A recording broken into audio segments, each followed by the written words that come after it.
But I did set up a GoFundMe for this. The link is in the description of this video. If you want to contribute, any little bit will help.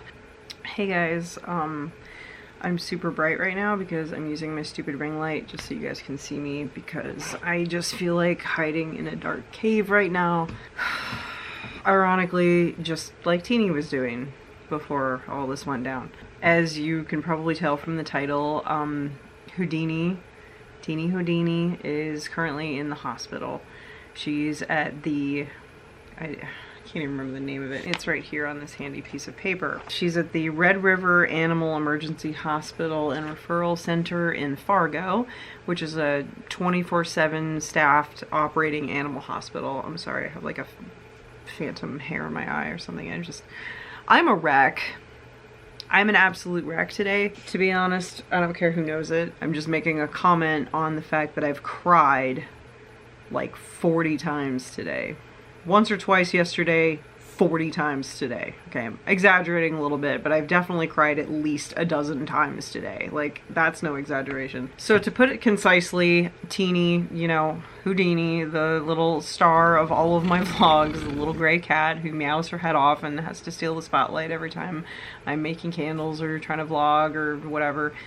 Yeah, she's in the hospital right now. Like I said, she's at the Fargo Animal Hospital. I have been in such a daze all day that it's been difficult for me to retain specific information, especially when it comes to medical terminology. I mean, I have her paperwork right here.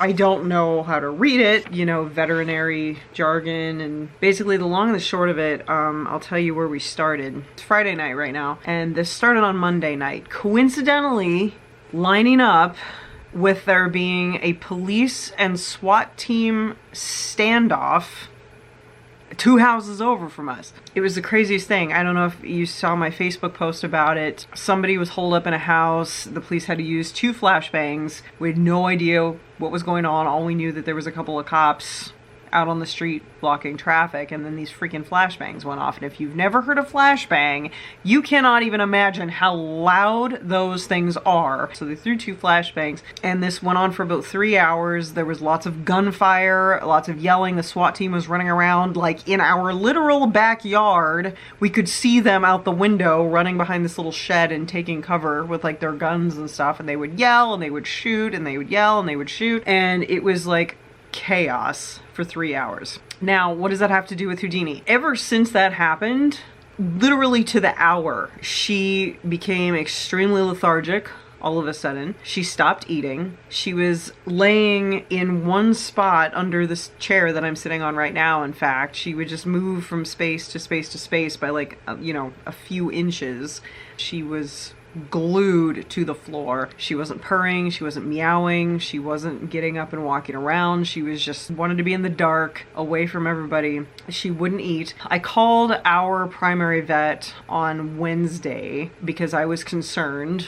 Obviously, she hadn't eaten in a while. She was still being lethargic. I thought maybe she was just stressed out from the loud sounds from the police thing. I didn't know, but it just seemed to be going on for so long. I was getting concerned. So when I called the vet, they didn't have any openings. They agreed with me that they thought that it was just residual stress from the whole thing, and I was like, okay. And then last night, which was Thursday night, it just gotten so bad. She was so weak.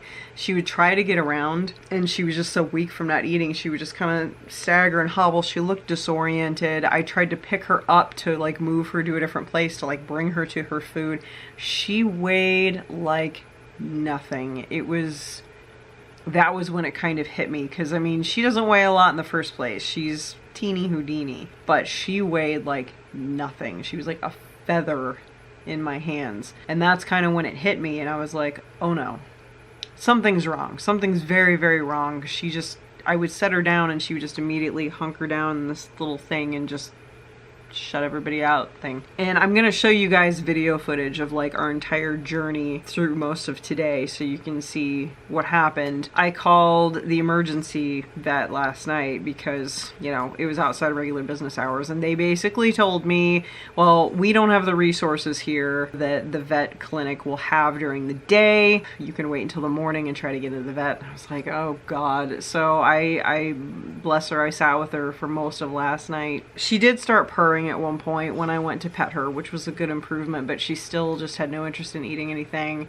She wouldn't move, and it was very worrisome because this is you guys know she's a very energetic cat, very vocal, very social, you know, and to see her like this, it was just heartbreaking. So I called the vet this morning, our regular vet. They didn't have any openings, and they were very apologetic about that, but they couldn't get it in. So I called 3 other vets in town. The last one that I called, they were concerned that they couldn't fit her in, but when I explained what was going on, they were like, okay, let's get her in here. So I was able to take her in at 9 o'clock in the morning, and I dropped her off, and then they called me about, I think it was 1 o'clock. We kind of went over some basics, you know, and she asked if like we wanted to do this test and this and that. I don't even remember. It's all just kind of a blur at this point, and it's all gelled together, like mixed with hearing heart condition over and over and over, and me crying a lot. Okay, I know it's tacky to shove a camera in one's face when they're crying. I get that. I get it. But literally in the middle of pouring candles, the vet just called. She has to go to Fargo for the echocardiogram ultrasound, because she has fluid in her lungs. They don't know what it is because they don't have the resources here to identify it. And that's why we have to go down to Fargo to get that checked out. So her head's over here, okay. Tail's over here. We kind of start looking at the beginning of the radiograph. So this is her air pipe or her trachea. Okay. This here is her heart. And this is kind of the lung tissue. You can kind of see down here this fuzziness. I don't love how that looks. Yeah. And then just the kind of the shaping up here looks a little bit abnormal. I'm kind of wondering if we're seeing some fluid down in here. We should see nice diaphragm, and I'm just concerned about this down in this area. There's just a few things there that I don't like. She's obviously not feeling well. She's got something going on. What ended up happening was I went and I picked her up at 3:30. It had turned out her test results, this is the little heart test thingy that they gave her, and it came back abnormal, plus the paperwork, which I don't know how to read. Basically, she is in danger for congestive heart failure. Who knew, right? I was completely blindsided by this. It's very odd that it coincided with the whole SWAT team thing that went down here, but I don't think that could have caused it. But the vet agreed with me that it was odd. It was a very odd coincidence that it coincided with it like perfectly. Regardless of anyone's theories on that, she apparently does have a heart condition, and she is in danger of congestive heart failure. So I had to take her down to the Fargo hospital. You okay, Teeny? She's looking out the window. Aww. Teeny, are you alright? She meowed twice. It was nice to hear her beautiful voice for the first time in days. Oh, come here. That's why I put you up front, honey. Why are you back there again? Teeny, why did you come up front again, honey? Yeah, I'm so happy. I'm not happy that you're crying, but I'm happy to hear your beautiful voice for the first time in days. Come up front, sweetheart. There you go. Thank you. She's so cute. Oh, you're just such a little precious princess angel in the car. Yes, you are. You've always been such a good little car companion. Alright, we made it. Yes, we made it. So you want to get a little snuggle time in before I have to take you in? Alright, I just want to say... She's purring. Oh, I'm so happy that she's purring. Excuse my face, I've been blubbering again. They brought her in for a visit. She's got a little thing on her foot with an IV.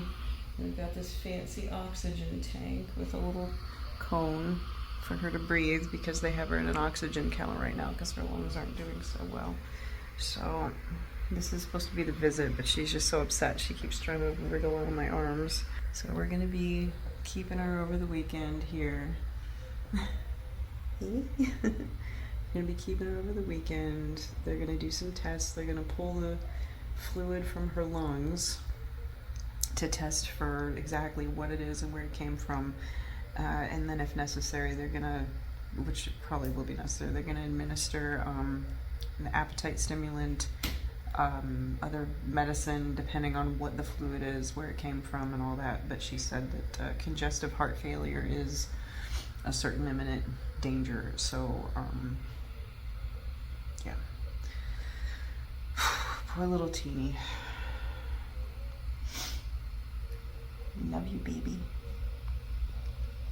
They are doing a procedure tonight and they will be contacting me tonight. The vet, I spoke to the vet who's going to be doing the procedure. She's going to call me when she's finished with it. Tonight yet. She's there until 2 in the morning because they're a 24/7 animal hospital. They're going to extract the fluid, analyze it, see what it is, where it came from, technical veterinary stuff that I don't know. Like, again, I sat through this, but I was just so numb to it, you know. So, and then we're going to go from there. But she's going to be boarded over the weekend, given proper care. She's in a little oxygen tent right now because her lungs are having trouble. She's not like struggling to breathe, but the oxygen tent makes it easier for her to breathe. Yeah, basically, without doing this, without taking her down to the Fargo Animal Hospital, without doing these tests, without putting her through procedures and getting her an echocardiogram, to see what's really going on, without the medication and the treatment that she's going to be getting there, without the over the weekend boarding to monitor her,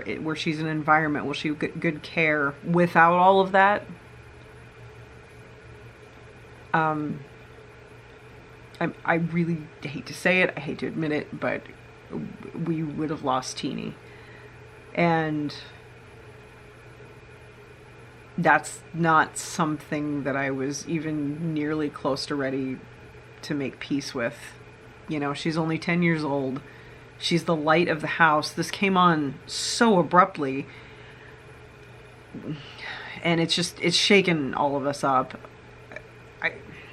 I've been crying all day, so I'm pretty much cried out at this point. I have set up a GoFundMe to cover the cost of the medical bills because it is quite an extravagant cost. There was today's urgent care visit, and then there's the hospital stay, the overnight board, the hospitalization alone, the procedures, the tests, you know, everything that they're doing. It's quite a hefty bill. So I did set up a GoFundMe. I felt weird about it because you guys know me, I don't like asking for charity.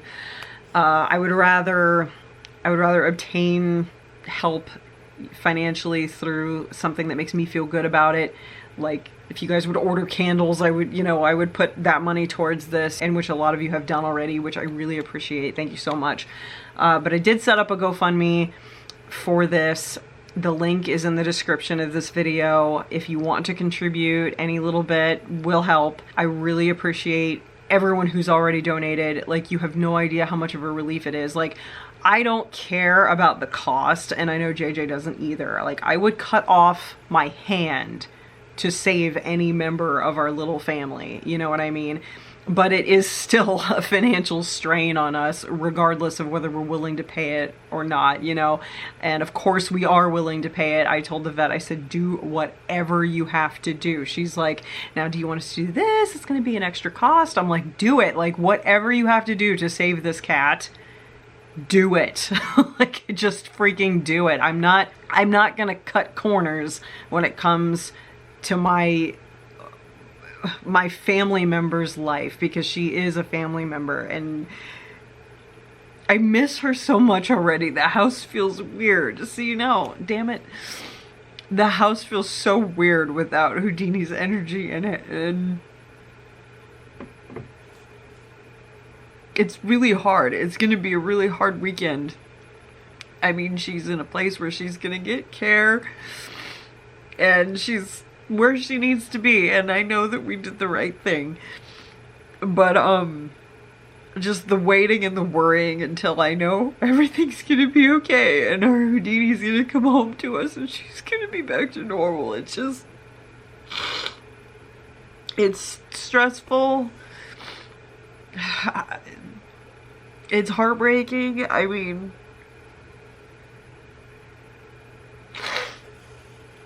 it was just awful, and I had to take her down to Fargo myself because JJ couldn't come because he had to go to work. So he couldn't, you know, he couldn't go all the way to Fargo and come back and then still go to work. So I had to do it myself. And it just broke my freaking heart, man. So the link to the GoFundMe if you want to help out is in the description below. And if you want something in exchange for helping out, then, you know, you can place an order for some candles or whatever. I'm happy to make them for you and put your money to good use.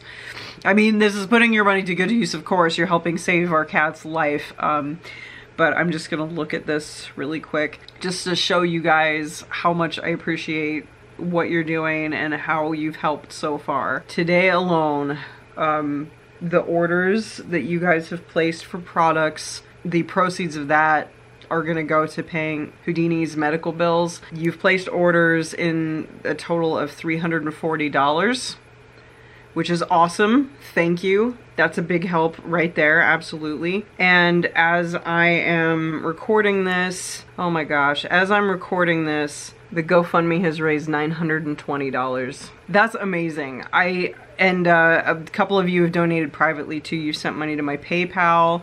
Thank you, Joanna.